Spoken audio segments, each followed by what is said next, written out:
Hey everybody, mel0n here. Welcome back to another episode of the mel0n Review. Today we're joined by a very special guest in the form of mel0n, who is going to be supervising me and goofing off in the back of this video for probably the entire recording.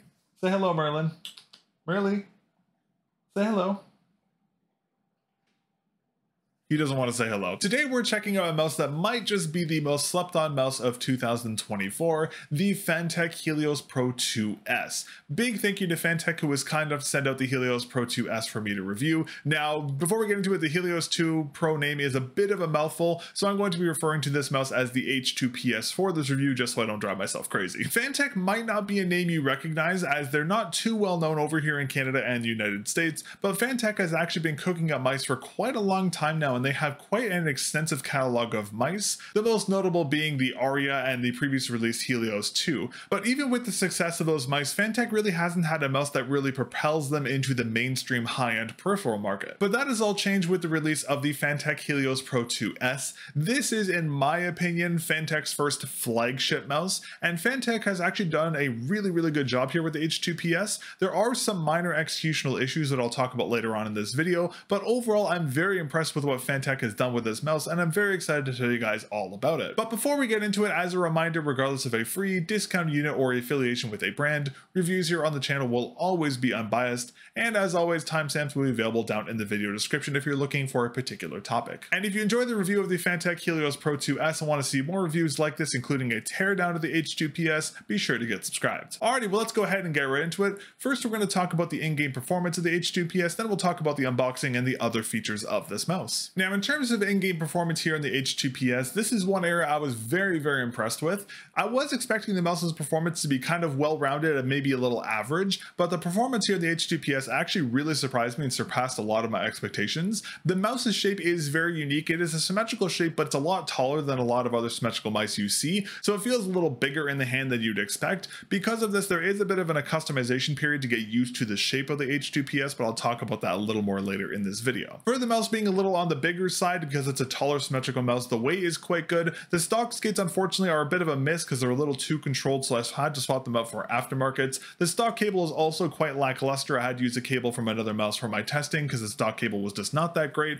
But aside from those small nitpicks, which I'll talk about more in detail later in this video, the performance of the mouse was very good. One feature I really love about the H2PS is that the mouse has 1, 2, and 4K polling over wireless, but you also have 1, 2, 4, and 8K polling over wired USB-C connectivity. This is a feature I absolutely love. As someone who prefers wired usage, I'm always disappointed that high performance mice only have 1K polling over wired connection. So having 1 to 8K polling over the wired usage here on the H2PS is awesome to see. And of course, the high polling rate implementation on both wired and wireless is fantastically implemented, but I'll talk about that more later in this video. In all the games I tested the H2PS in, the mouse just performed flawlessly across the board on both wired and wireless connectivity. The mouse is just a damn good mouse across the board. I won't lie, I was expecting the performance here to be a little average, as we've seen with a lot of the other high performance symmetrical mice on the market that are priced similarly to the H2PS, but the solid performance here on the H2PS makes this mouse stand out from the rest of the pack in a very good way and surpassed all of my expectations in terms of its performance overall. Again, the wired 1 to 8K polling is the big plus here, because a lot of other high performance mice on the market do not have that feature, and that is something very unique here to the H2PS that makes the mouse perform exceptionally well. Alright, now in terms of unboxing, inside the packaging we have the Helios 2 Pro S itself. Underneath the mouse we have an accessory package that includes a USB-C 4K polling dongle. It does have a good weight to it. It has a rubber strip on the bottom, so it anchors itself to desks pretty well. We have a thick paracord wrapped USB A to C cable that does have a rubber strap attached to it, so you can fold it up, which is nice to see. There is also an extra set of full-size stock skates included and a sheet of 8 dot skates, which is a fantastic attention to detail. There is also a set of white grip tape that has 2 side covers and 2 click covers. We also have a warranty card and a full user manual, which is great to see included, and a little letter signed by the FANTECH founder and CEO, which is a nice touch. Lastly, we have a sheet of decorative stickers that are Helios themed and a commemorative coin-like thing included. Overall, a great unboxing experience here on the H2PS with great accessories. Again, I just want to highlight how awesome it is to see dot skates included in the mouse. That is a fantastic attention to detail that I really wish more brands would do. In terms of the overall QC here on the H2PS, it's decent. The unit has no noticeable creaking or flexing anywhere on the shell aside from the base, but that's pretty normal. The upper shell is actually quite rigid, much more so than I expected. The main click, side buttons, and scroll wheels are consistent and feel perfectly QC'd and very well implemented. However, I did have one issue with H2PS, which is that there was a very strong burnt plastic smell coming from the unit out of the box. This burnt plastic smell appears to be coming from a melted area in the base shell under the top skate, where it looks like someone poked the base with a soldering iron. The other issue area is the sensor itself, where the edges of the sensor have been burnt pretty badly during installation, which is causing this very strong burnt plastic smell to come from the unit. We've seen other sensors have burnt spots on the corners, but the ones here on the H2PS are much messier than those on the other sensors. The smell did dissipate over a couple days of use, but it wasn't exactly the most pleasant thing to be greeted by when unboxing the H2PS. These issues are of course purely cosmetic and won't affect the performance of the mouse at all, but overall in terms of build quality, the H2PS is very well manufactured. It's actually one of the better built mice I've tried this year, but QC is a little lacking on my unit. Unfortunately, it would have been nice to not have this burnt plastic smell coming from my unit, but it's not the end of the world. Alright, now in terms of weight, as I mentioned earlier, the weight on the H2PS is pretty good. FANTECH is advertising that the H2PS is weighing in at around 55 grams. They don't mention any plus minus gram ratio, so I'm assuming they're using the industry standard of plus minus 2 grams. Weighing in my H2PS on my scale with the full-size stock skates, my unit is weighing in around 56.4 grams, just within a range of 55 grams plus minus 2 grams, so the weight is within spec, but a little close to being a little too heavy. I will say though, for the H2PS being a averagely sized symmetrical mouse with a bit of extra height to the shell, the weight is actually quite good. FANTECH definitely could have made this mouse much lighter, maybe more around the 41 to 43 gram range, but in doing so, they likely would have sacrificed the really solid build quality here in the H2PS, which is a trade-off I'm happy they didn't make. The 56.4 gram weight is perfectly fine for a mouse of this size and a mouse of this build quality in my opinion. Alright, let's talk about the stock skates next. As I mentioned earlier, the H2PS does come with 2 sets of full-size stocks, one of them pre-installed and one of them extra, and a set of 8 dot skates. Now in terms of their performance, the full-size stock skates were that same soft material that we saw in the Vanter Groove and the Vanter Thrash, which means that they're just these very soft, very highly controlled skates that I just really don't like the feeling of, so I ended up removing those because I just don't like the way they feel. The included dot skates were a little better as they're a smaller surface area, but they are made of the same material as the full-size stocks, so they are very slow and very controlled despite their small surface area. I ended up removing both the pre-installed set of full-size skates and the dots just because I didn't like the feeling of them. This was very easy to do so as the H2PS does have very large skate removal ramps on the bottom of the mouse, which is a really nice attention to detail. I ended up replacing the stocks and the stock dots with the X-Ray Pad Obsidian Air skates and the Jade dots, as those skates just performed way better across the board than the included stocks did. I do have to give props to FANTECH for including an extra set of the full-size skates and of course the extra set of dots, which is a really nice attention to detail. Again, they're not my favorite, but it is nice to see them included, so props to FANTECH there. Included dots is always something nice to see. Alright, now in terms of connectivity here in the H2PS, this mouse is a tri-connectivity mouse supporting both wireless 2.4 GHz, Bluetooth, and wired USB-C usage. I tested all the connectivity modes for this review with the exception of Bluetooth, as is not something I use day to day,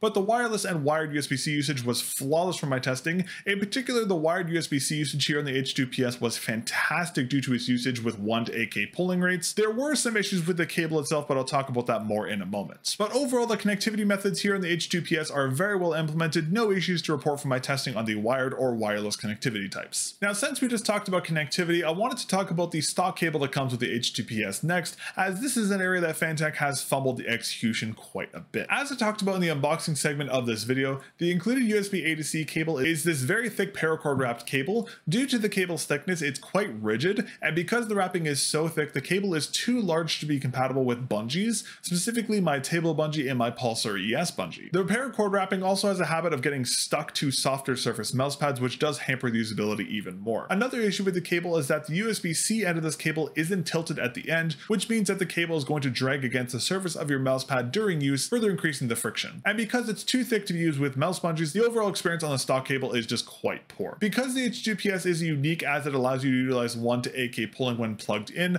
unlike a lot of other high performance mice on the market, the thick, rigid, non-tilted cable just stands out like a sore thumb here on this mouse. If the mouse only supported 1K pulling and the cable was only used for charging, this wouldn't be that big of an issue, but using the stock cable to utilize the 8K pulling was a less than ideal experience. I ended up using the stock cable for my Pulsar X2H for wired use over my testing, as it was much more flexible, worked with all my bungees, and had a tilted USB-C end. I definitely think FANTECH should change its included cable as soon as possible. If the unit came with a stock cable more similar to the ones that came with the Pulsar X2H, the wired usage would be significantly better across the board. Alright, let's talk about shape next. The H2PS is a right-handed symmetrical mouse that can be used as an ambi mouse, but left-handed users won't have any access to side buttons. The top shell is made out of ABS plastic and it is a completely solid shell design. There is no no honeycomb here. The H2PS measures 120 millimeters long, 64 millimeters wide, and 38 millimeters tall. The shell is rather unique in shape as the rear of the mouse is a semi-aggressive hump that terminates towards the middle of the shell, slightly lower than the midline of the mouse.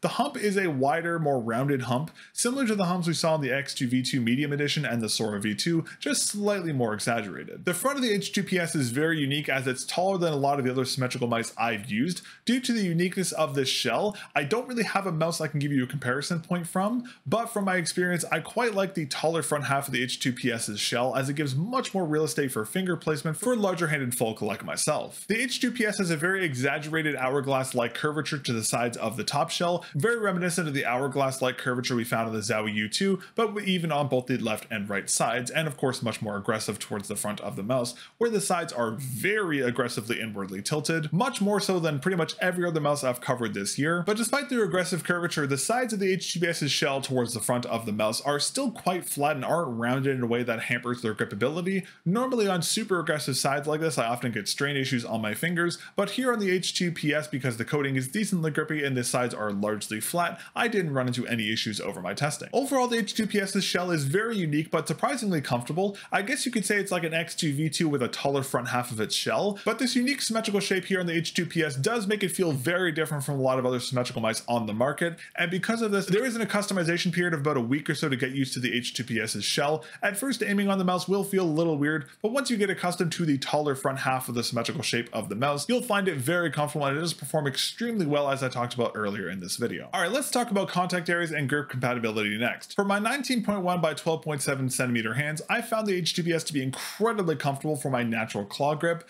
The wider rear hump and the taller front half of the mouse make the H2PS very comfortable for my larger hand size, more so than most symmetrical mice of this size on the market do. In terms of contact areas for my 19.1 by 12.7 centimeter hands using a claw grip, the H2PS's hump makes most of its contact with my upper mid palm, while the hyperthenar makes a good amount of contact with the lower side of the H2PS's rear hump. There is some mid-thenar contact from my hands, but the primary anchoring point is the upper mid palm and mid-thenar region of my hands. In terms of compatible hand sizes and grip styles here for the H2PS, for small hands, palm grip is going to be the primarily compatible grip style. For small to medium sized hands, palm grip, maybe claw grip depending on your hand size. For medium sized hands, palm and claw are going to be the primary grip styles. For medium to large hands, palm and claw again. And for large hands, palm, claw, and fingertip grip, if you wanted to, are going to be compatible here with the H2PS. Overall, the H2PS's shell is very well executed, but it's definitely better suited for medium to medium large hands in terms of hand size and grip compatibility. Also, one thing I wanted to highlight here, on the FANTECH product page for the Helios Pro 2S,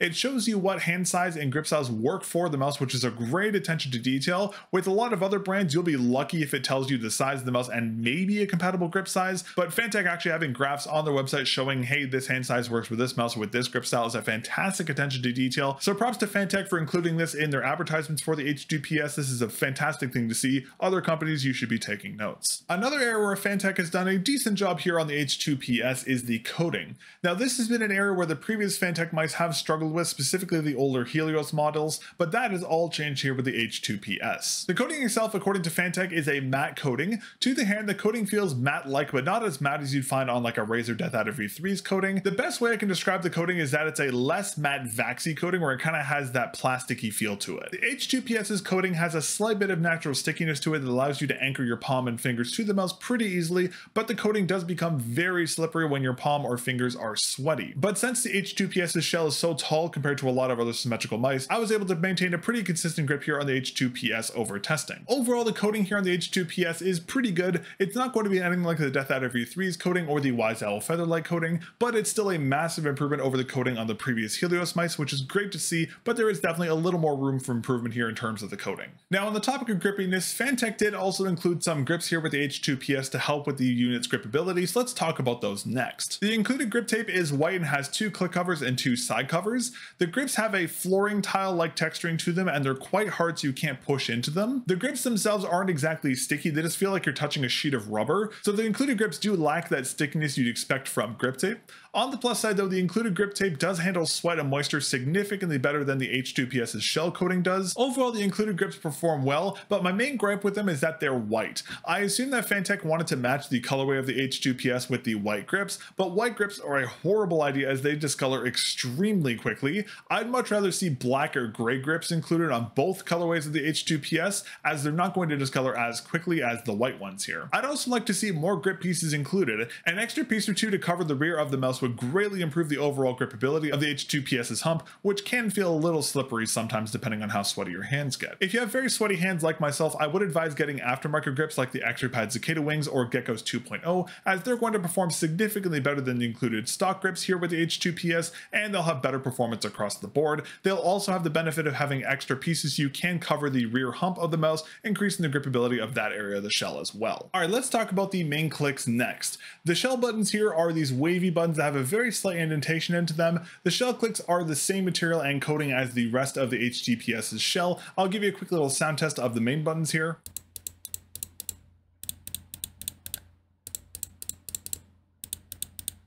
Inside the H2PS, it is using the Wano blue shell pink dot switches for the main buttons. In terms of actuation weight, the main clicks are on the lighter side, coming in around a 4 out of 10. The main buttons have a tiny amount of pre-travel and a short amount of post-travel unless you press the clicks in very heavily, in which there will be more post-travel. The main clicks have a great rebound to them, so they feel very nice and snappy and very spammable. The H2PS's main clicks feel consistent across the entire shell click too, which is a great attention to detail. The shell clicks are also very well stabilized and don't wobble at all during use. One other great attention to detail here is that the main clicks are slightly indented into the shell, so fingers won't interfere with the actuation of the main clicks, which is great to see. Overall, the main clicks are very well implemented, one of the better main click implementations I've used this year. One thing I did want to note though is that the default demount on the main clicks is set to 8 ms, so be sure to adjust that via the software before you use the H2PS for gaming. Alright, let's talk about these side buttons next.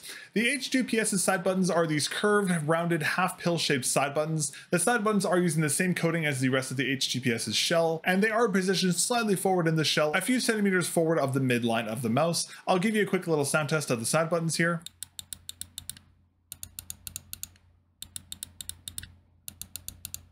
Inside the H2PS is using the Wano white dot switches for the side buttons. In terms of actuation weight, the side buttons are slightly heavier than the main clicks, coming in more around a 5 out of 10. The side buttons have a great snappy rebound to them, and they're still quite spammable despite their slightly heavier actuation weight.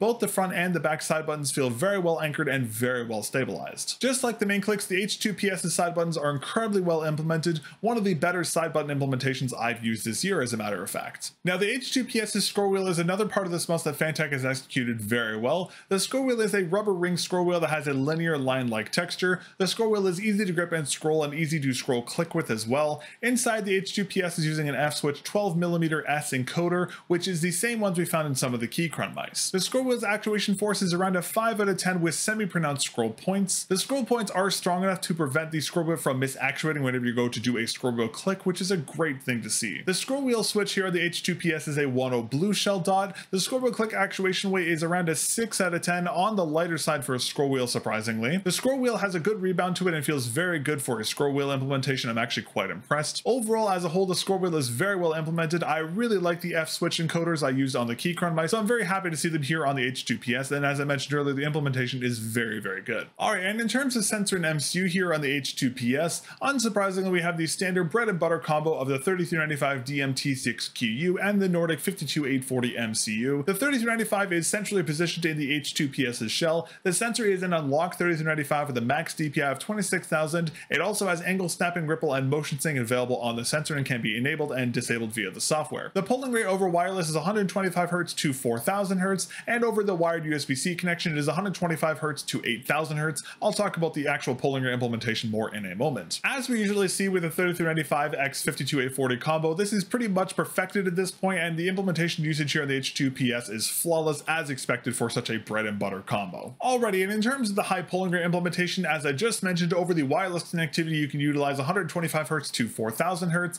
and over wired USB-C usage you can utilize 125 Hz to 8000 Hz. Over the wireless testing, I didn't run into any issues with any of the polling rate implementations. They just worked flawlessly across the board, which is great to see. Using the high polling rate over wired USB-C, the high polling rate implementation is also very well implemented. The only polling rate I had issues with was the 8K, but that's just due to the age of my system, not necessarily FANTECH's 8K implementation. implementation, but the 1, 2, and 4K wired polling rates worked great here on the H2PS. Overall, the high polling rate implementation is very well done here on the H2PS. The added benefit of having 4K over wireless and 8K over USB-C is awesome to see. As I mentioned earlier, this is a feature I wish many of the mainstream high performance mice have, as a lot of them are just capped to 1K polling over wired, so I'm very happy to see 8K wired here on the H2PS. I also wanted to note here, on the H2PS's product page on FANTECH's website, it says that there are some secret upgradable features coming. Now, as I'm recording this video, none of these features have been released to my knowledge, but if I had to guess, I'm assuming we're going to see some form of 8K wireless polling rate added in the near future, but we'll have to wait and see what FANTECH ends up adding to this mouse in terms of its secret upgradable features. Alright, and I wanted to briefly talk about battery life as well. I honestly thought this was actually maybe using a 500 mAh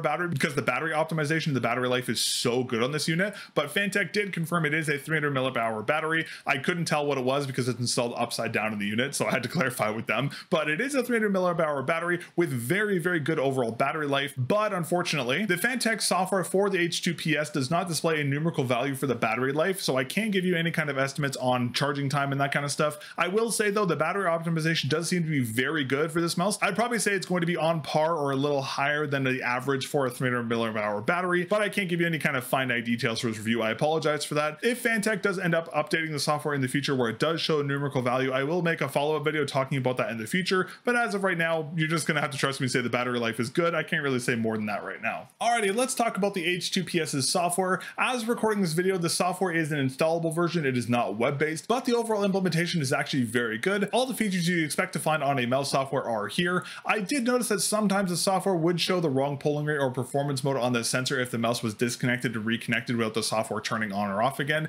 It seems like the software just doesn't refresh whenever the device is reconnected and disconnected, but this was rare and didn't happen frequently enough to massively impact the usage here on the H2PS. The only other small gripe I have about this mouse, as I mentioned earlier, is that the battery indicator does not show a numerical value, which is rather frustrating, so it made estimating the battery life impossible. It would be nice to see a numerical value, and it would be nice to see maybe a web-based software in the future, but the current software implementation here for the H2PS is very good. Really no major complaints for it aside from the non-numerical value for the battery life. Alright, and last let's talk about repairability. This is one area I'm actually very, very impressed with here with the H2PS. The mouse is very easy to open, the internals are very well set up, it's very easy to replace the battery, and we have a 3-pin connector for the side buttons. God bless you, FANTECH. As someone who is taking apart mice constantly and is constantly fighting ribbon cables with shitty connectors, this makes me so happy. This makes replacing the side button PCB extremely easy and makes the unit extremely serviceable. The only other mouse that I've covered on the channel that does this is the OP1AK, so having a similar degree of repairability here on the H2PS is fantastic. Overall, a very, very repairable mouse, easily one of the most repairable mice I've covered here on the channel aside from the OP1AK. And as always with all mice to cover here on the channel, I will have a full teardown of the H2PS coming out in a couple days after this video goes live, so if you'd like to see how to take this unit apart for yourself and service it yourself, be sure to get subscribed so you don't miss the H2PS's teardown. Alright, well in closing, overall the FANTECH Helios Pro 2S is a very, very solid mouse. To be completely honest, I wasn't expecting the H2PS to be anything special given FANTECH's history, but this mouse is fantastic. Of course, it does have some shortfalls. The stock skates are far too controlled for my taste, but props to FANTECH for including an extra set of stock skates and the dot skates, which is great to see. The poor soldering on the unit giving that burnt plastic smell was unfortunate, but this is most likely just isolated to my unit and of course doesn't affect the performance of the mouse, but some better QC would avoid this in the future. The stock cable, in my opinion, is the biggest shortfall here on the H2PS. The cable is too thick and too rigid for use. It doesn't fit in any of my bungees, and the USB-C end not being tilted is a big issue, especially considering you can utilize the 1 to 8K pulling right here over wired on the H2PS.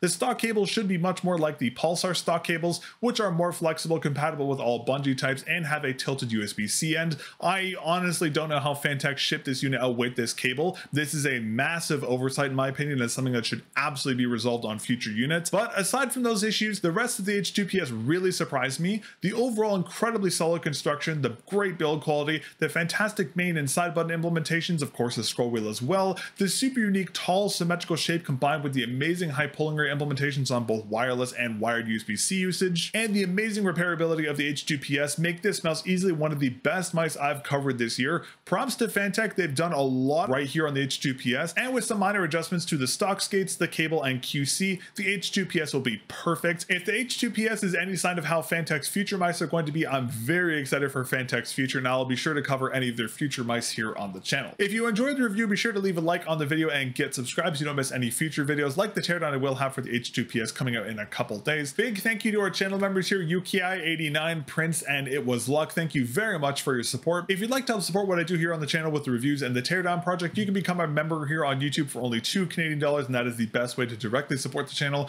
You can also support the channel by using code mel0n with a 0 over at Lethal Gaming Gear, Mech Keys, Potent Gaming Gear, TJ Exclusives, and a couple other retailers to save yourself a couple bucks on your order and help support the channel. Thank you again for watching my review of the FANTECH Helios Pro 2S, and I'll catch you all in the next episode of the mel0n Review. Peace.